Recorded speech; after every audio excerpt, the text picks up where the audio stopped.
d'OPCA en Martinique. Donc je demande à Madame Nathalie Fortuné, secrétaire générale de Constructis, OPCA de branche, OPCA du BTP, de bien venir nous rejoindre au salon. Et à Monsieur Frédéric Blanchet, directeur d'Agifos PME Antilles-Guyane, OPCA interprofessionnel.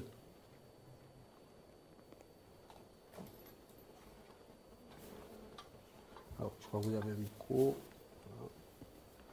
Jean-Philippe, tu as la parole.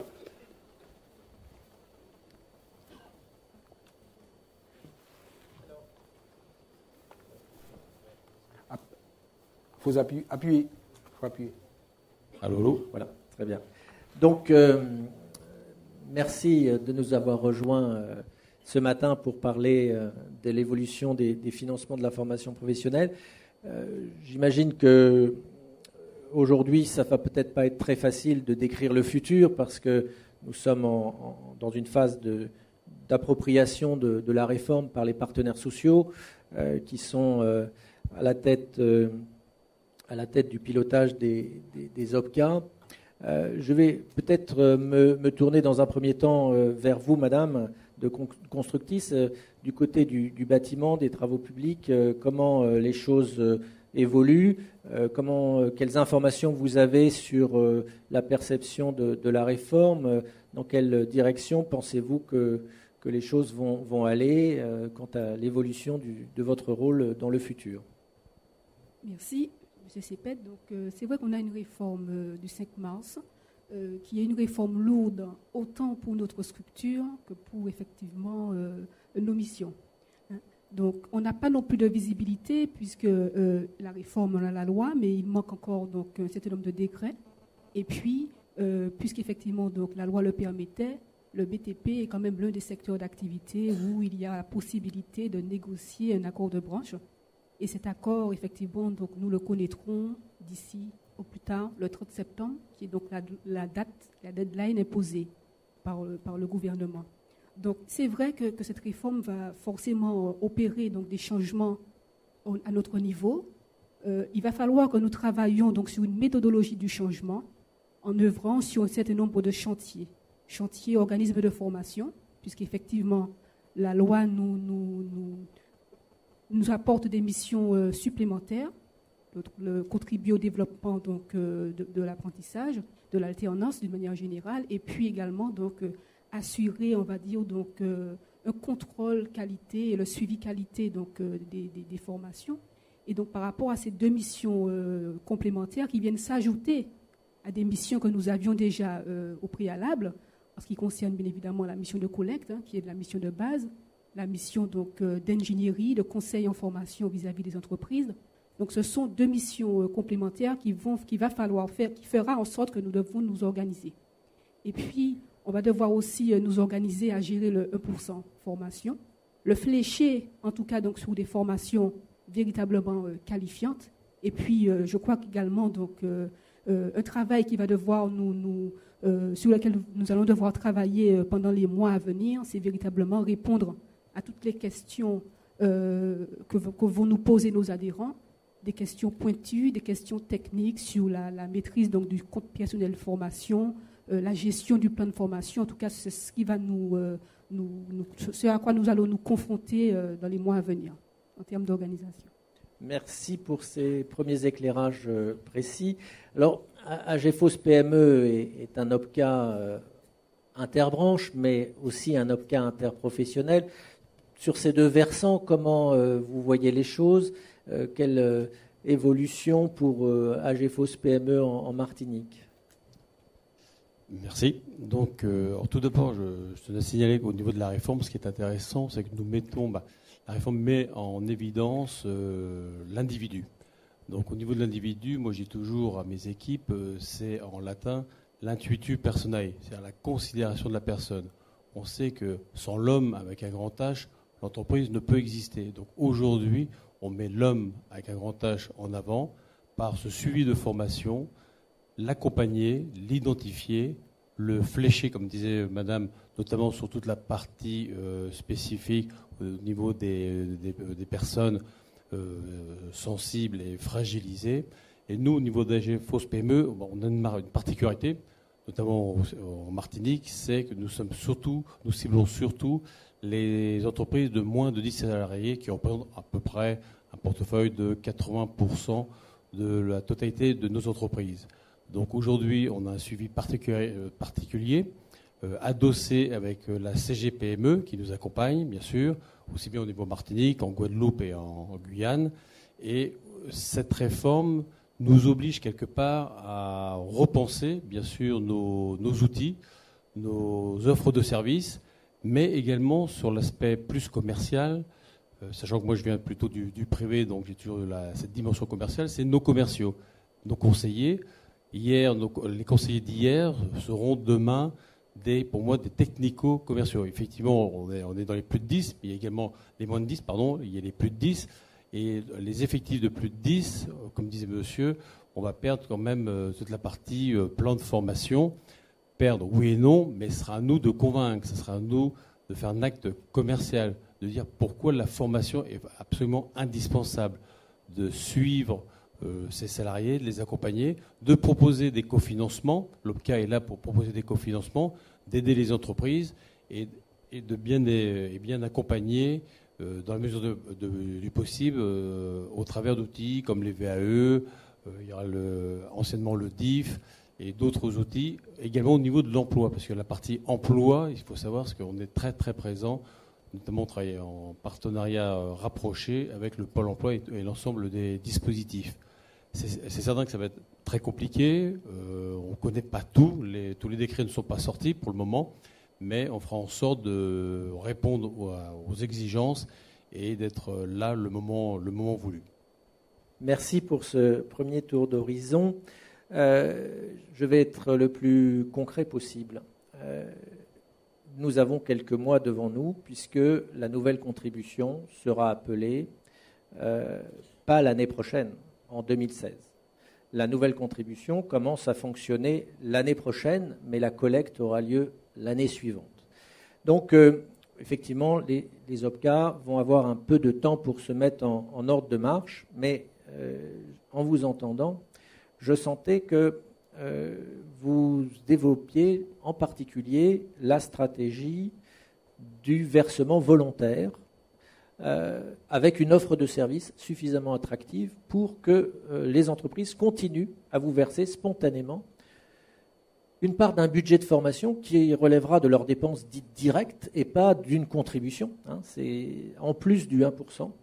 Et est-ce que vous pouvez nous en dire plus, sans peut-être trahir vos secrets de fabrication et vos offres de services?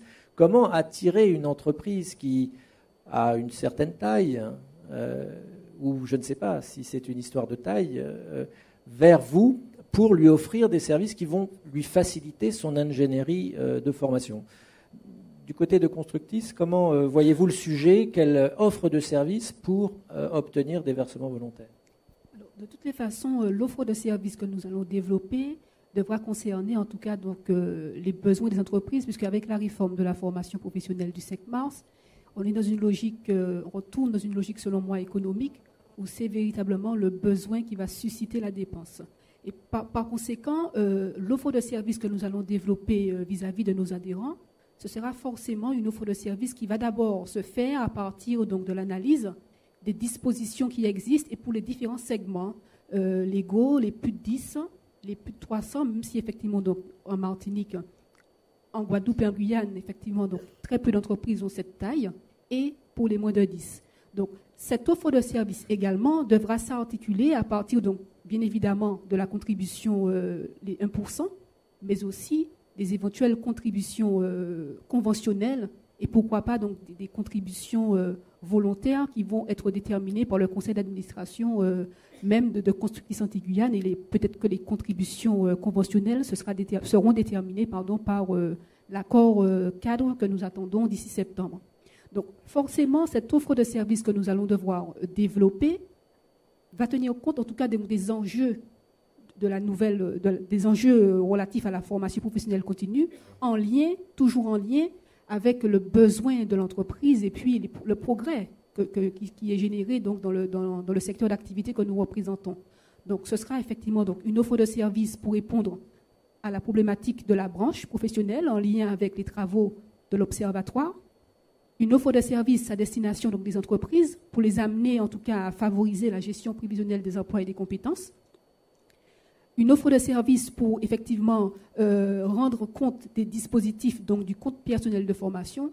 Tout cela en tout cas sera l'offre de services que va développer Constructis d'une manière générale et Constructis Antilles-Guyane de manière particulière pour ses adhérents. Merci. Et du côté d'AGFOS, cette offre de services attractive, quel pourrait être son périmètre? Alors, ce qu'il faut savoir qu'au niveau d'AGFOS, notamment au niveau du national, nous travaillons maintenant, ça fait 3 bons mois par chantier, de manière à définir et par secteur où est-ce qu'on peut être le mieux à même apporter vraiment une véritable valeur ajoutée. Aujourd'hui, bon, sans rentrer dans le détail et sans dévoiler des secrets, ce que l'on peut dire, c'est que nous travaillons sur l'outillage et l'accompagnement des entreprises dans la mise en place des pratiques RH. On a vu que l'aspect social, qualitatif, devient un facteur prédominant. Donc là, on est en train de travailler sur comment mieux les accompagner et leur apporter un véritable plus pour abonder au niveau des versements. Donc, compte tenu des nouvelles obligations sociales. On travaille également sur la mise en place de nouveaux processus d'information et de gestion du compte personnel. C'est vrai que ça ne va pas être évident. Notamment, on se met à la place du chef d'entreprise où vous avez 3 personnes, 4 personnes, 5 personnes. On sait très bien que le chef d'entreprise, généralement, il couvre 3-4 fonctions en même temps. La formation, ce n'est pas forcément son objectif numéro 1. Son objectif numéro 1, c'est vendre, mais avant de vendre, produire, avoir l'effectif qui va bien répondre dans les qualités, la qualité, le délai. La formation, certes, on sait très bien que c'est important, il le sait aussi, mais c'est pas toujours. Parfois, il faut faire malheureusement des choix et hiérarchiser. Donc, on est là aussi pour l'accompagner et c'est notre force de frappe. Et enfin, la mise en place d'une assurance formation.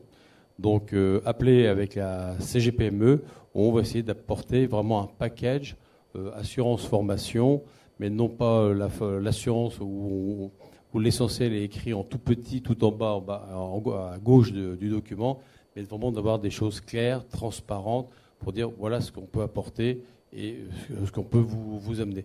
Il est certain, comme je disais tout à l'heure, le versement, surtout sur les plus de 10, ne sera plus obligatoire, donc il faut vraiment se différencier et dire pourquoi aujourd'hui il est nécessaire ou c'est quelque chose de bien de venir chez AGFOS PME, pourquoi et qu'est-ce qu'on peut apporter surtout et cette valeur ajoutée. Donc actuellement, effectivement, on travaille sur tous ces registres. Très bien. Alors, il y a un dernier sujet qui, à mon avis, marque un vrai virage dans le rôle des OPCA. Vous en avez parlé en parlant de cet homme avec un grand H, cette femme avec un grand F, et c'est la question de la gestion du CPF. Dans la mesure où, dans son esprit, il s'inscrit un peu dans la philosophie du congé individuel de formation. Donc on aurait pu imaginer que l'opérateur le mieux placé, ce soit le FONGECIF. Et les partenaires sociaux ont fait une autre analyse. Et je pense qu'à travers la présentation que j'ai faite, vous avez repéré que les branches professionnelles, l'entreprise, sont invités à se pencher sur les questions d'abondement. Et le compte personnel de formation donc, contient, comme dans le droit individuel à la formation, qui était financé par les OPCA, enfin pas seulement, mais en particulier par les OPCA, contient cette possibilité de co-construction du départ en formation. Mais il y a quand même des scénarios de compte personnel de formation qui pourront être autonomes, organisé par le salarié tout seul. Donc, comment percevez-vous l'apparition de ce compte personnel de formation par rapport à l'ancien droit individuel à la formation, à Constructis? Le compte personnel de formation, il faut, selon moi, à mon sens, le dissocier complètement du droit individuel de la formation, quand on sait que nous avions en tout cas donc, des difficultés non pas à financer, mais plutôt à ce que les salariés mobilisent le droit individuel à la formation. C'était plutôt effectivement donc, des formations de courte durée qui n'apportaient pas, s'y apportent effectivement donc, peut-être un maintien dans l'emploi, mais ne favorisait pas en tout cas le développement des compétences des salariés. Donc le compte personnel formation est important pour le BTP, quand on sait que la majeure partie donc, des personnes qui intègrent cette profession n'ont pas forcément de prérequis de formation générale. Donc, il va falloir à ce moment-là travailler vraiment avec les entreprises sur une liste d'actions de formation qualifiante, en tout cas, qui permettra aux salariés du BTP de pouvoir financer, faire en sorte d'utiliser ce compte personnel de formation. Effectivement, on en arrive toujours à cette question des formations, des listes, et se mettre d'accord sur les priorités, car si le système fonctionne bien, il risque d'y avoir une tension financière parce qu'on ne pourra pas forcément satisfaire toutes les demandes. Oui, c'est vrai que lorsque vous avez effectivement donc, présenté vos diapositives, on se rend compte effectivement donc, pour les entreprises de moins de 10 salariés, la contribution du 1% se répartit entre donc, le fonds paritaire, si ma mémoire est bonne, et le plan de formation. Donc on se rend compte qu'il n'y a pas de financement associé au compte personnel de formation pour cette catégorie d'entreprises-là. Et dans le cadre de la fongibilité que vous avez citée, c'est quand les entreprises de 50 et plus n'auront pas utilisé, en tout cas consommer la totalité de leur budget, qu'à ce moment-là, effectivement, nous allons pouvoir voir dans quelle mesure nous pourrons financer le CPF pour les entreprises de moins de 10 salariés. Donc il y a véritablement un enjeu, même si l'impact n'est pas forcément, il est un petit peu mineur pour les entreprises de moins de 10, mais on a ce véritable impact-là quant au financement du CPF dans les entreprises de moins de 10, parce que quand une entreprise de 50 et plus va consommer la totalité de son budget, elle va se poser la question du financement. Et le rôle, en tout cas, donc, de l'OPCA sera aussi, par ricochet, de solliciter au niveau donc, des régions, de l'État, qui ont aussi, donc, pour champ de compétences, la formation professionnelle, des financements qui permettront de financer, en tout cas, la totalité des actions de formation qui seront mises en œuvre dans ce cadre-là. Merci pour cet éclairage, car effectivement, vous êtes allé assez loin dans le raisonnement et dans la description du système. On peut anticiper des scénarios compliqués ou des scénarios à risque. Du côté d'AGFOS PME, où en êtes-vous sur le démarrage du compte personnel de formation des salariés? Est-ce que vous imaginez qu'il montera en puissance dès l'année prochaine? Quelle approche sur le compte personnel? Très, très sincèrement, actuellement, c'est un peu au stade embryonnaire, sachant que, comme je disais tout à l'heure, on est surtout sur les moins de 10, notre portefeuille est surtout ciblé sur les moins de 10, où là, ça sera assez compliqué. Donc aujourd'hui, on fait un petit peu des sondages, des recensements, savoir comment on peut mieux adapter, comment mieux aider, mais je rejoins complètement Constructis, c'est que le souci majeur, ça sera le financement.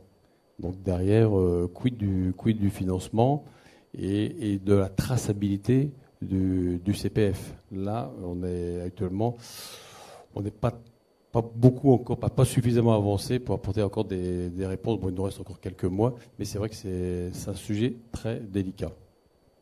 Très bien. Écoutez, je ne sais pas, Max, on est pile poil dans les temps. Je ne vais pas oser reposer une question. Je crois que la salle a peut-être des questions à vous poser. Donc, on va respecter le timing. Donc, Max, je te redonne la parole.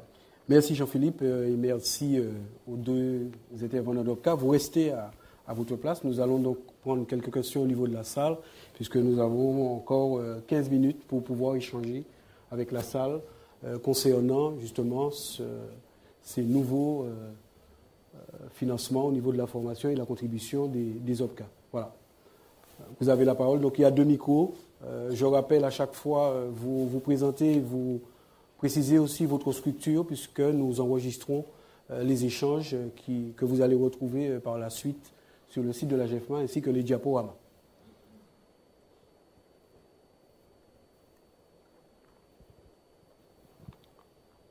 Oui, bonjour. Éric Nouvel, secrétaire du bureau de la CGPME. Le questionnement, on sait que la problématique, elle est à 2 niveaux. Elle est bien sûr entre les 10 et 300, ce qui est quand même aussi quelque chose d'extrêmement central dans les entreprises en Martinique, et donc la mutualisation, entre guillemets, qui a pour partie disparu. Mais surtout, derrière, on sait que dans toute réforme nouvelle, il y a besoin d'accompagnement. Et c'est toute la problématique, notamment concernant les OPCA, de la capacité à avoir des personnels en capacité d'accompagner les gens, de faire naître les projets, de les susciter et de pouvoir les accompagner. Donc, quid on évoque aussi, Daniel Robin l'a évoqué tout à l'heure en parlant d'un regroupement d'OPCA. Aujourd'hui, ce sera peut-être plus le sujet de cet après-midi, d'ailleurs j'ai vu qu'il y avait une table ronde, mais vis-à-vis de ça, quid de ces discussions qui pourraient exister? Je ne vais peut-être pas le demander sur le plan local, je vais peut-être vous poser plus la question, M. Cepede, au niveau national, cette réflexion sur le devenir des OPCA et des regroupements. Alors, à mon niveau, moi je n'ai pas beaucoup de visibilité sur les conséquences de la réforme. C'est vrai que c'est un élément qu'on n'a peut-être pas suffisamment vu venir. Le changement de périmètre de la contribution, les nouvelles missions qui découlent de cette nouvelle contribution arrivent dans un calendrier où déjà les OPCA avaient subi un regroupement important avec les nouveaux agréments. Donc c'est un calendrier qui s'accélère et on compte aussi sur les OPCA pour collecter la taxe d'apprentissage à côté des chambres consulaires. Donc vous vivez une période de forte perturbation. Mais ce qui nous a semblé important à repérer, c'est que la loi traite le sujet de deux aspects. À la fois l'aspect collecte. On a rationalisé le mécanisme de collecte, taxe d'apprentissage, fonds de la formation continue. On a demandé au FONGECIF de cesser de s'occuper de la collecte. Et de l'autre côté, on affirme plus clairement des attentes de services en direction des entreprises et en particulier des petites entreprises. Alors, est-ce qu'il est nécessaire de diminuer le nombre des collecteurs? Je crois que nous avons un système qui repose sur la négociation collective. Dans la loi, il y a un sujet sur la démocratie sociale, qui est un sujet très vaste, qui comporte également la possibilité de redessiner les branches professionnelles.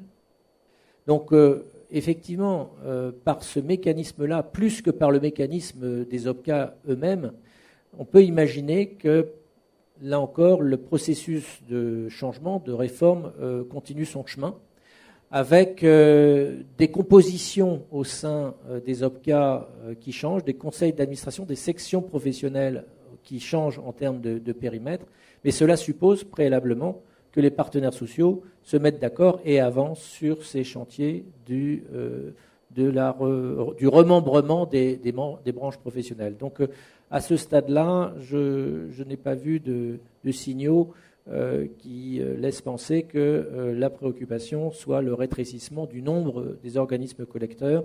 C'était plutôt la question des OCTA qui était posée que la question des OPCA. Il y a une personne qui lève la main à droite dans l'allée, un petit peu plus bas. Monsieur, voilà, vous y êtes. Et je crois qu'il y a un deuxième micro, donc si quelqu'un veut lever la main et demander le micro, qu'il n'hésite pas. Allez-y, monsieur. Oui, bonjour, je suis Carlet Vendée, Facilnet Consulting. J'ai noté dans les différents diaporamas, effectivement, qu'il y a une tendance à aller vers, pour les entreprises en tout cas, aller vers l'obligation de former. J'ai entendu également qu'il y aurait une contribution moindre des OPCA, notamment dans les structures de moins de 10. Donc la question est de savoir comment concilier en fait ces deux approches et est-ce qu'on ne va pas vers une paupérisation de la formation? Effectivement, c'est une thèse qui est beaucoup défendue. Je ne sais pas si vous voulez apporter des éléments de réponse, mais en tout cas, d'un point de vue du cadre juridique que j'analyse, je l'ai déjà un petit peu évoqué. Premier ingrédient, c'est le message sur la responsabilité. Les partenaires sociaux au niveau national, interprofessionnel, ont clairement donné un périmètre à leur responsabilité et ils considèrent que ce n'est pas à ce niveau-là que doit se décréter un minimum de dépenses en matière de formation professionnelle. Ils n'ont pas dit que ce moteur n'était pas utile. Ils ont simplement souhaité que l'administration ne s'en mêle pas. Donc il considère que c'est un sujet qui ne doit pas être fiscalisé. Ensuite, au niveau des branches professionnelles, au niveau interprofessionnel, vous avez évoqué une initiative de la CGPME qui veut développer son assurance formation. On peut imaginer qu'un champ nouveau soit investigué qui repose donc sur ces contributions conventionnelles. La question qui est posée effectivement aux branches professionnelles, c'est de savoir si l'outil OPCA dont ils disposent doit ou pas offrir un service à ces entreprises. Quel service, quel complément de service?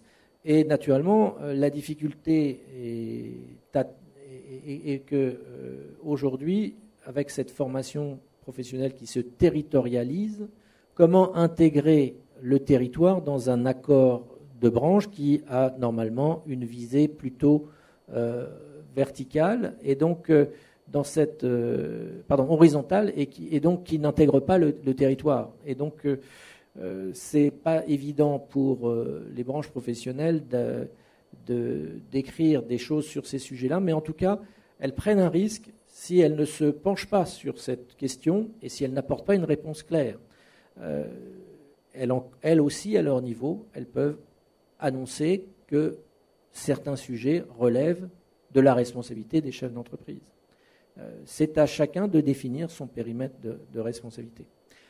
Ensuite, dans votre question, il y a la question du choix qui a été fait, effectivement, de ne pas s'intéresser au niveau législatif de ce que font les entreprises en matière de dépenses de formation, puisque le seul élément qu'il y a, c'est la définition de l'action de formation, qui est une définition très large qui permet beaucoup de choses. Donc la dépense directe de formation, le plan de formation des entreprises n'est pas fléché en termes de priorité de formation. C'est de la responsabilité de l'entreprise.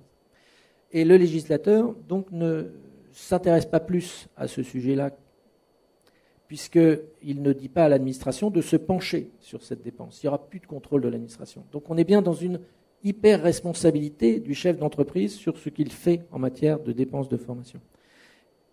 Mais le législateur, cette fois-ci, inverse le paradigme et dit « je ne vous impose pas de dépenses minimales, c'est à vous de connaître votre besoin en formation ». Donc c'est toute la question de la fabrication du besoin.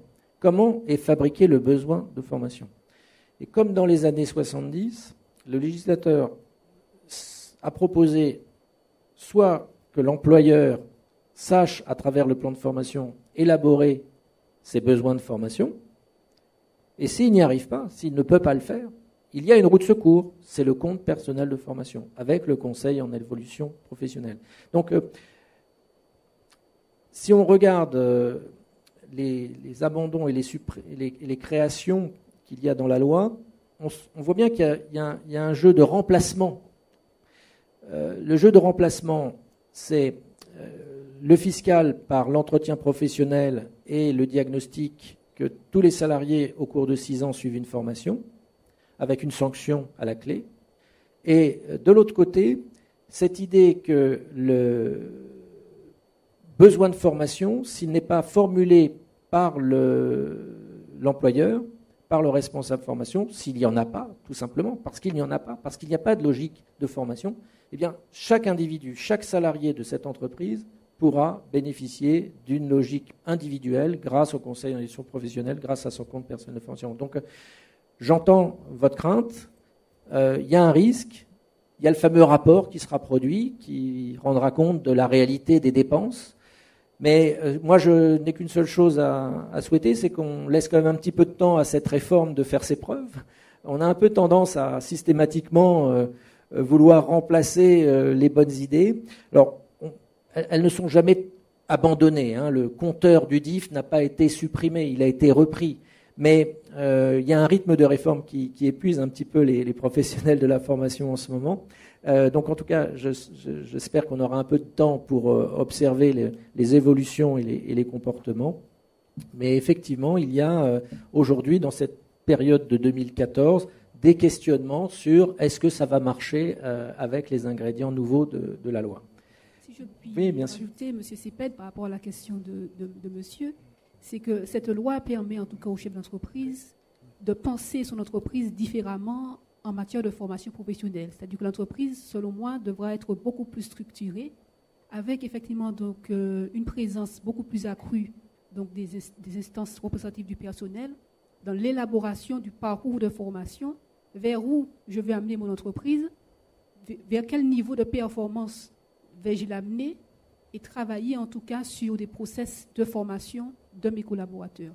Donc c'est véritablement une logique d'investissement, au-delà de l'obligation effectivement donc fiscale et du contrôle de l'État.